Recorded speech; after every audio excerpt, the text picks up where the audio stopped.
Welcome back to the channel. My name is Steven. I'm a pharmacist. I own 52 units of real estate and I help coach people to buy their first multifamily deal.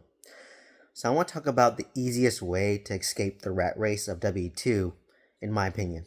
So in my opinion, the easiest way to escape the rat race is a combination of two things. You have to increase your income while simultaneously lowering your expenses as low as possible. So for me, how did I increase my income? I focused on a W2 job. I'm a pharmacist, and what I did was I job hopped around to hospitals that paid pharmacists more.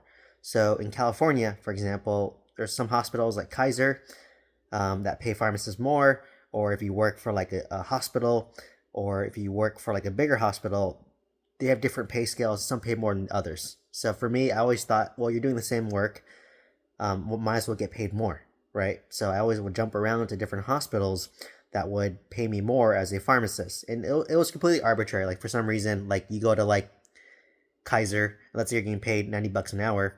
And if you were to apply to another hospital, they don't care that you were paid $90 an hour. They just pay you what they pay you. So if their offer is $80 an hour based on your experience, they're not going to budge. So you just have to go to hospitals that pay more and job hop accordingly. So on top of that, I actually went into management as well. So not only did I job hop as a regular pharmacist, I job hop a lot as a pharmacy manager, pharmacy director, because I knew that I would increase my W2 pay. So you just go to the hospital that pays you the most based on your experience. So that's exactly where I am today.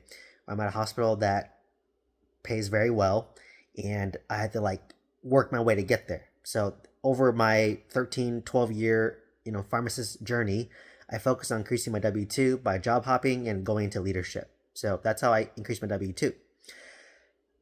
As one way I increased my income. Another way I increased my income was slowly scaling a real estate portfolio. So if you know my journey, I started off house hacking, where I would live in the master bedroom and rent out the 3 other bedrooms. So if I lived in a home, if I rent a unit, I don't get any income unless I rent out another room, but I'm paying rent. But when I owned a home, I was able to live in there, subsidize my cost of living, and rent out 3 other bedrooms. So I was able to generate $3,000 a month for 3 bedrooms. So over a year, it's $36,000. And I used that $36,000 to cover the mortgage of my property. So I had to cover the property tax, the insurance, the HOA, the utilities. And in reality, it lowered my living expense. I was paying about $1,500 a month to live there, which is cheaper than rent in the Bay Area, but that money is being paid to myself. So it's almost like a forced savings account in a way. So I did that to increase my income. So imagine I increased my pharmacist income to, let's say, $200,000. But on top of that, I'm getting $36,000 a year from my real estate portfolio, right? And this is gross, right? Not all going to me, but I'm generating more income. And then I stack another property, a third property, a fourth property. So, at one point I had 90 units of real estate. Today I have 52 units of real estate, and I probably gross around $50,000 a month. So imagine that. Let's say I'm making $200,000 from my W2 job, and if I'm grossing $50,000 a month through real estate income, that's about $600,000 on top of that. So I make $600,000 through real estate plus another $200 for my W2. That's $800,000 overall, right? And then if you factor in my dividend stock portfolio as well, it's another like $10,000, $20,000 a year. Not too much, right? And on top of that, I do YouTube, I do coaching, I have courses, I have mentorship. So it's another way to get additional streams of income on top of that. So I'm always focusing on trying to increase my income as much as possible, because your income is infinite in a sense, right? If you work W2, you are capped. Like the most a pharmacist can make is probably $300,000. But if you own your own business, if you own real estate, the income ceiling is infinite. It really depends on how much you're willing to do, right?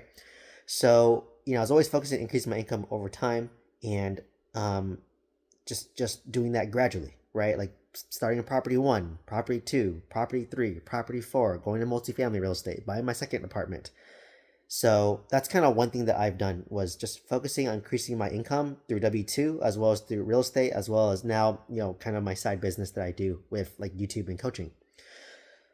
Another thing I did simultaneously is keep my expenses as low as possible. And this is a thing that's very important. So keep in mind, I was probably a millionaire and I was living in a master bedroom, renting out 3 other bedrooms, right? Like most people want to do that. Another thing I did was at one point when I first moved to SoCal, I was renting an apartment for $2,000 a month.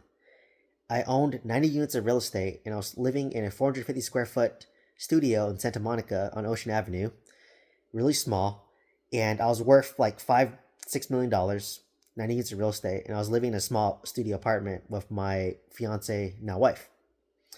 So once again, how many people who are worth $6 million are willing to make that sacrifice?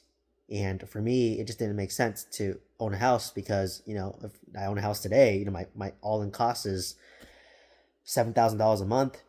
So it's harder to save money now because I'm paying for this mortgage. I have property tax, HOA. It's a house. We don't want a house hack anymore because we want privacy. So it's cost me $7,000 to live here. Versus before, I was only spending like $2,000 a month to live in our studio. So it's a $5,000 spread that I could use to save to invest in more real estate, right? So I want to keep my expense as low as possible for as long as possible. So what does that mean? I didn't upgrade my car for like 10, 20 years, or for 10 years plus. I just recently got my Tesla Model Y when I was worth $6 million. My clothes I wear, I don't like get fancy brand name clothes. I don't have fancy watches. When I buy stuff, I buy things on sale, right? Like everything on my house that you see, I bought this new sofa behind me right here I'm sitting on. I was using the same sofa for like 5 years from like Living Spaces on clearance. And now I just bought this sofa right here on sale from Costco. Like it was on sale for $600 off. Got this for $1,400. We love it, right? You could find the same sofa for like $5,000-6,000. So even to this day, I'm worth 6 million plus. I still buy things on sale. I still buy things on clearance, right? Like for me, it's about using your money wisely, and I like to allocate money towards travel, into investments. And when I travel, I try to I don't stay at Four Seasons hotels. I don't stay at 5-star hotels. I don't always eat at 5-star restaurants. So for me, I'm all about staying in a nice, decent hotel in a good location. So that's what I mean by I'm frugal, right? Like, doesn't mean I'm cheap. I just spend money on what brings me the most value. And for me, the most value right now is traveling, experiences, and then saving money to invest so that I could live more lavishly later, right? So that's my goal. So for expenses, I try to keep it as minimal as possible. So can you imagine I was worth $6 million, cash flowing 10K a month on my real estate portfolio, taking home 10K a month from my W-2 job. My rent was, I think, $2,300 all in, including like utilities. And I was probably spending another, let's just call it $1,700 a month on top of that. So I was living off $4,000 a month, and I was taking home 20K a month, worth $6 million, right? So I was only living off of 25% of my expenses. And that's how I was continuing to reinvest my money and to invest more and more to build my net worth even more and more, right? So that's the key.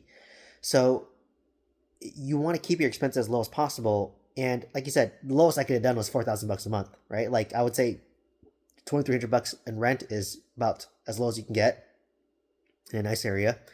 And my living expense was about $1,700 a month. Car insurance, my living expense. I try to keep things as minimal as possible and buy things on sale. And I'm not very materialistic. So if I want to go to Coachella, I'll go to Coachella. If I want to go to a concert, I'll go, right? I don't care. I'll spend money, but I spend money on experiences. When I go travel, I never compromise travel. I always travel internationally at least twice a year. But there's ways to get cheaper flights. There's ways to get cheaper hotels. There's ways to save on food, right? There's little things that you can do to save money. And it adds up over time, right? Over 10, 15 years. So, but expenses, you can go so low, right? Like now my baseline expense is higher because, we have a house here, 7,000. So now my monthly expense is, let's just say $7,000 for my living expense plus 2,000 to live myself. That's $9,000 a month, right? Between me and my wife to maybe $10,000 a month between me and my wife.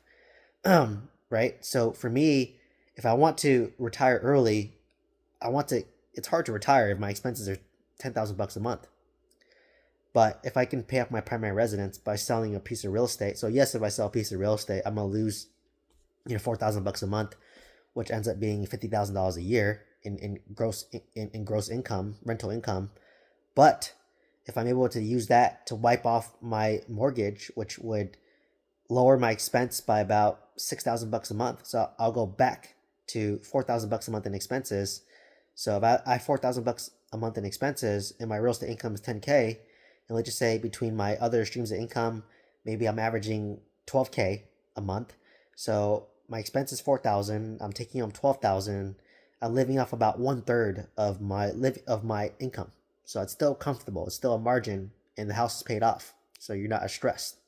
So that's why, like for me, to retire, you have to focus on increasing your income and lowering your expenses as much as possible.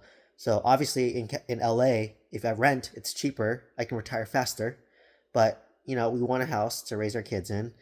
It's not the best financial decision to own a primary residence in a high cost living area like LA when you can rent for, half the cost. But, we choose to own a house. So like, because we choose to buy this house, I knew when I bought this house that I would eventually sell a property to pay off this house when I'm ready to retire.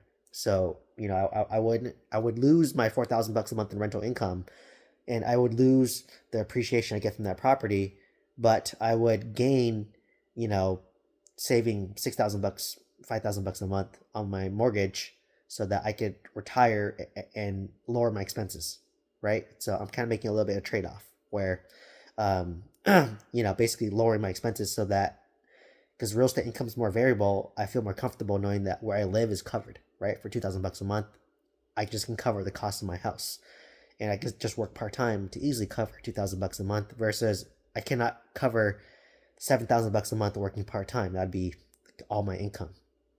So that's the fastest way to escape the rat race is increase your income. So job hop W2, scale real estate over 10 to 15 years, keep your expenses as low as possible, and then by renting if you live in a high cost living area, or I could move to like Vegas, I could move to somewhere cheaper. I can move to Texas where I can get a home for like $400,000, own it free and clear, or just lower my expenses. So I can arbitrage to a cheaper area to live. I want to lower my expenses, but we want to live in California still, in Los Angeles or Orange County, because I just like the area, great food, but like we could obviously retire sooner if I were to move to Vegas, move to Texas, or move internationally, like live in Vietnam, live in like you could rent a 1 bedroom in Bangkok, Thailand, luxury condo for like $500 a month. So like I could move and arbitrage that, but it's not realistic once I want to have a family initially. Like I want a home base here. So because of that, I am have to sell property to lower my expense, but at the same time I'm still building my income, right? Like I'm trying to build other sources of income so that, if coaching, YouTube, mentorship takes off, then I could definitely step away from my W2 job and still kind of maintain the lifestyle that I want, right? I don't care to be that lavish or that fancy. I know a lot of people, they only take home $5,000 a month and they spend way more than that. Like they spend like $8,000 a month. They're probably in credit card debt or they're getting money from mommy and daddy, right? And I don't want to live off mommy and daddy. So, for me, I want to live life on my own terms without being a burden to my family. And so because of that, I choose to keep my expenses lower and to choose to continue to increase my income by slowly scaling real estate, right? Like I'm still looking to buy single family homes in Huntsville, Alabama with no or low money down that still cash flow, a couple $100 a month. And then hopefully over 10 years, they'll appreciate. I can sell half, use the half to pay off the other half. And now the other half that I own free and clear will cash flow more significantly. And I can use that cash flow to inflate my lifestyle, right? So that's kind of my goal right now. And I'm hoping to pick up another apartment complex in Oklahoma City, another 20 to 30 unit, 20 to 40 unit that I can buy and it'll cash flow a couple extra $1,000.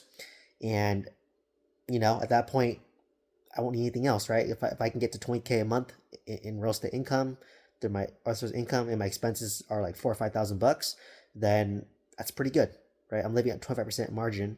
I can be comfortable, right? But I expect expenses to go up as I have kids, right? Because kids are more expensive than just me.